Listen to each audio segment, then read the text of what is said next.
UDF സ്ഥാനാർത്ഥിയിൽ Rahul ഗാന്ധിയുടെ ഭൂരിപക്ഷം വർദ്ധിപ്പിക്കുന്നതിനായി വണ്ടൂർ വാണിയമ്പലം മാട്ടുകുളത്ത് കുടുംബസംഗമം നടത്തി. നമ്മുടെ പാലക്കാട് കഴിഞ്ഞാൽ തൊട്ടപ്പുറത്ത് ഇവിടെ എന്തിനാ രാഹുൽ ഗാന്ധി എന്തുകൊണ്ട് വയനാട്ടിലേക്ക് വന്നു എന്നാ ചോദ്യം.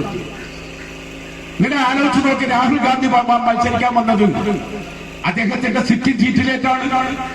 കഴിഞ്ഞ പ്രാവശ്യം 4,31,000 വോട്ടുകൾ അദ്ദേഹം ജയിച്ചു കയറിയ സീറ്റിലേക്കാണ് ഇന്ത്യൻ നാഷണൽ കോൺഗ്രസ് അദ്ദേഹത്തെ സ്ഥാനാർത്ഥിയായി പ്രഖ്യാപിക്കുന്നത്.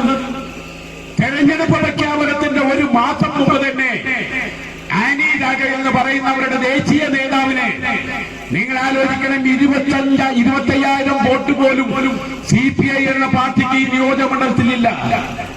ഫാസിസത്തിനെതിരെയുള്ള പോരാട്ടമാണെങ്കിൽ 60,000 വോട്ടിന്റെ അപ്പുറം ഇവിടെ BJP. DCC secretary NA Mubarak ഉദ്ഘാടനം ചെയ്തു. വാർഡ് അംഗം M ദസാമുദ്ദീൻ അധ്യക്ഷനായിരുന്നു. സജീഷ് അല്ലക്കാടൻ മുഖ്യപ്രഭാഷണം നടത്തി. Kappil Murali, Shaijan Edappatta, K Faisal, K Kunjumuhammad, Nisan Kodakkadan, Manu P Basheer, advocate T Biju എന്നിവർ സംബന്ധിച്ചു.